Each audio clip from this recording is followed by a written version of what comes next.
I suppose, and look back at that first game in charge for you as England's manager now. What's been your main take from the game, and what's been your biggest message to the players?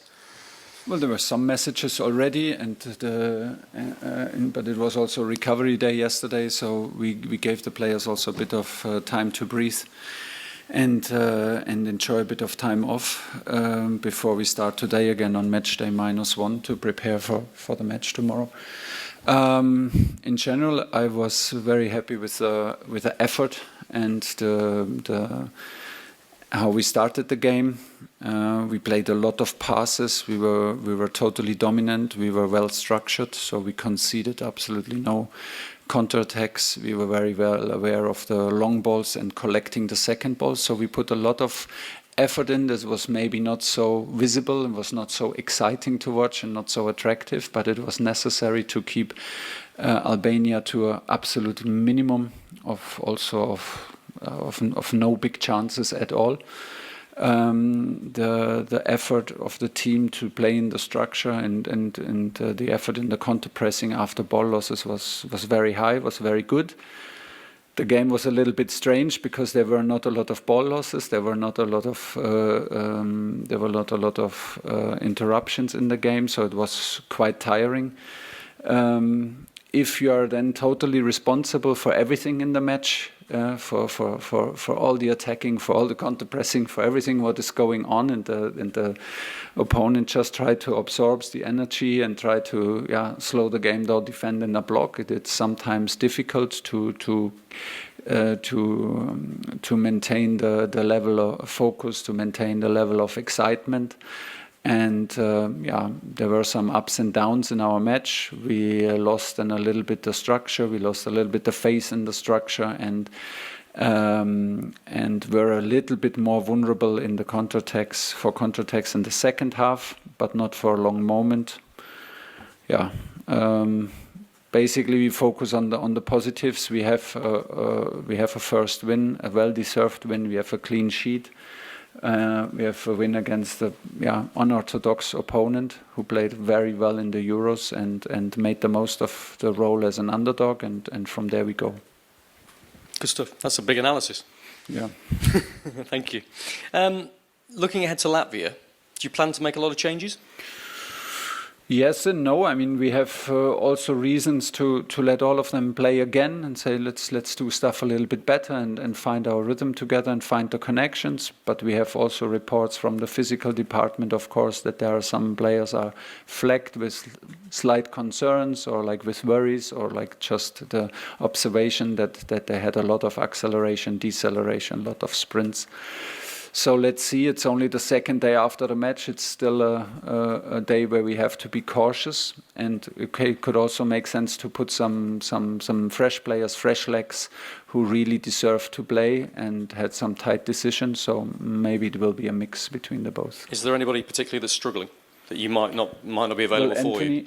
Anthony Gordon left, and we have some three players who feel their legs after the match. But let's see.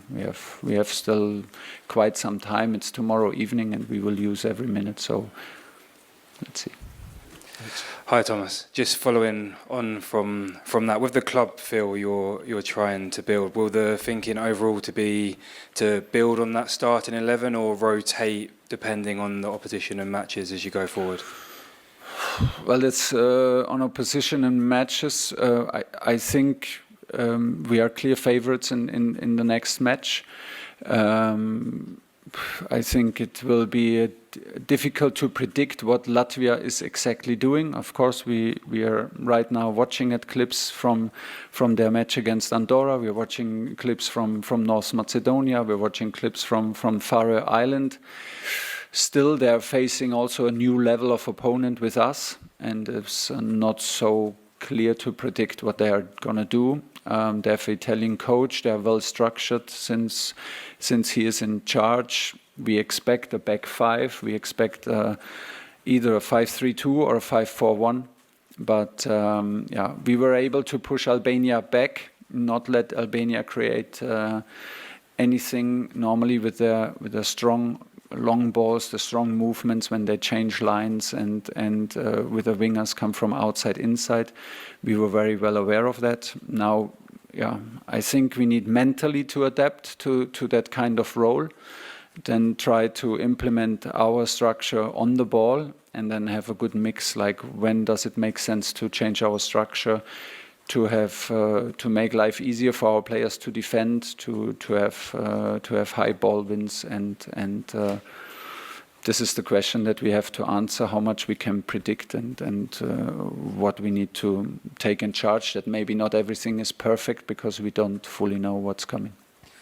And I know you gave the players some time off and space to breathe. Have you spoken to Marcus Rashford and Phil Foden about what more you wanted from them from that last match? I think they know. I've spoken to both of them also in front of the group. They know that I appreciate the effort. I think especially off the ball. We can see in the numbers, and we can see when we watch the match again how much effort they put into defending high, into the counter press. Also in their sprinting numbers. Marcus had a lot of runs when we had the ball where we did not see him, where we did not use him. Was a little bit unlucky maybe with the timing. And from time to time we oversaw him. Phil is just maybe not finding the momentum at the moment that he can have, but both of them are very positive, have every right to be positive, and know exactly what we want from them. Ideally, we try to bring them in more one-on-one situations, and ideally they have the confidence to take the one-on-ones. Phil needs maybe a little bit closer connections to a number 10 than we could provide in this match. And And Marcus created a big chance, created one big chance for Jude Bellingham, and like I said, had some runs off the ball where we did not use him, but off the ball the effort was there, and that's what counts. Hello, Thomas. In that situation when players haven't performed to your expectation and you're needing to rotate a squad, is the temptation to keep playing them in the starting 11 to build that confidence and structure, or? Yeah, both. It could help. It could help, and it would also, I think, not a problem to do that, exactly that, and start with the same lineup. But it's also not a problem to change, because we have some players who really deserve to play, and it would be also nice to see them perform and to give them the confidence. At the moment, no one will be dropped from performance. From a performance point of view, I think we did what was needed. We can do better and have stuff to improve, and we will focus on that. And if we think some fresh legs can help for tomorrow, then we're not shy to do it. But no one needs to be dropped because he's not good enough.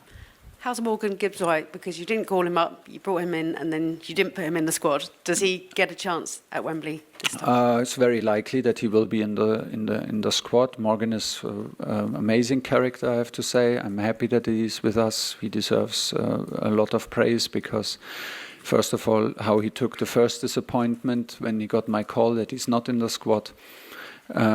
He handled it very well, because when he got the second call, he was straight away excited, and he didn't take it personal.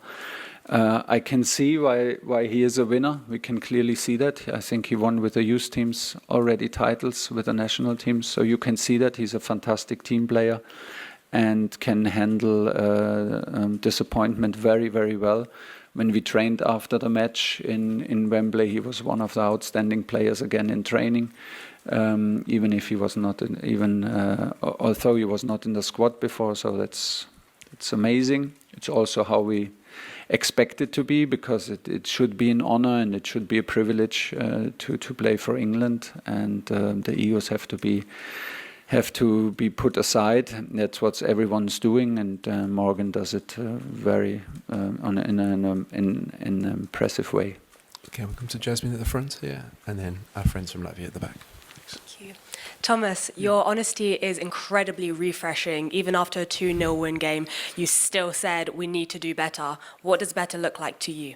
A little bit more structured, still a higher rhythm, more penetration in the opponent's box, more runs off the ball, and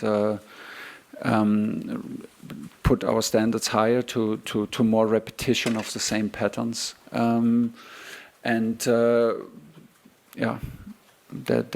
That's basically it. I think the most important was that from the excitement and the input throughout the week, we could see that everyone was ready. Everyone was ready to push the other one. The energy was right. The attitude towards teammates and within the group was very, very good. It was still, I can just repeat myself, was a quite complicated match to play against a well-organized and good defending team. And still we have room to improve. We can be more aggressive. We played a lot of passes, especially in the first half. When it comes to the last 20 meters, we have to think more about scoring, have a bit shorter connections, like I said, and a bit more aggressive runs off the ball. That's what we're trying to do, and maybe we can straight away show tomorrow. Hello, Raymond from Latvian television. Under new coach, Latvia is still trying to find its identity. Of course, we don't have a lot of representation in major leagues, but we have young squad. Are there any players that are standing out in your opinion, and who would you take most consideration? Who would be the most dangerous player in our team? I know all the faces of your players, but I have to admit that I don't know all the names. If you ask me, you have one key player out, unfortunately for you. Good for us, one key player in the half left midfield. I think you have an identity. I think the identity with the new coach is pretty clear. You play a 5-3-2. You play a 5-4-1. You play straight forward, very, very quickly, straight forward into the two strikers. You have wing-backs on the side who then support to attack. You have a number 8, minimum one number 8, two strikers in the box. And you try to cross very early. So I think there are quite some patterns already visible. I think it's also, you have to be patient and trust in the process. We can clearly see that you have a young team, and we will prepare professionally, and we will raise our standards hopefully to be the winner, because that's what we demand of ourselves. But we respect the quality and quality of the coach and the team, of course. Background. Matis Timofejos, Latvian television too. Thomas, you have a great career in club football in Europe, Germany, France, England. What can you feel already right now in England? What's the main differences to manage club and manage a national team? That I'm the most happy when I'm football coach in England. This is what I can tell you, because I think it's a very special place to be. It's a very special group of players, and the league and the approach of the fans to the league shapes the character and the attitude of the players, which is always a pleasure to be around, and there is no difference. It feels like training camp. It feels like a pre-season a little bit, because you're 10 days together, so it's very condensed and it's very intense. Period work of time. Once the games are over, it's very different, because you watch a lot of games, but you don't have the close contact to the players, which I love the most. But it's exciting, because we have 16, 17 months and a big target. We want to qualify for US, and we wanna arrive as a strong group who's ready to go all the way. So it's an honor, it's a privilege, and it's a lot of fun so far. Hi, Thomas. There were doubts before the game between a back three or a back four for your team. You ended up picking a back four. Yeah. Curious about your process on picking a back four, and if this is the final asset of your team going forward. Not necessarily. I mean, it was our first game together, and it's important to have these games together to get to know each other better, and see how the connections work, and see where we can improve, and where we have maybe slight problems. It's always about the players who gives what to the team, and then find the best system that they feel the most comfortable and be the most threatening, and at the same time most balanced squad. At the moment, we thought that the first idea was very quickly that we wanna play very offensive, also with very offensive wingers. If you play normally with a back five, then you play with wing back positions, and you have maybe sometimes only 3 offensive players, goal scorers on the field. We opted for a back 4 to have at least 4 plus a hybrid midfielder on the pitch. Was Curtis Jones. It can be then from time to time in this formation that we played now, can be even like 5 offensive players, which we will also try from time to time and see if we get the balance right, if this is possible. We still have the option to play with 3 central defenders, which I'm also familiar with, and which has also advantages. Let's see. I think the players in the end will make the choice how good we are, how good we adapt to the different approaches. Football now is very fluid, so systems are maybe just static in goal kicks and in kickoffs, and then it becomes very fluid. And it's more about connections and finding principles that everyone can buy into, and this is what we're trying. Okay, guys, we'll end it there. Thanks for your time. Finish.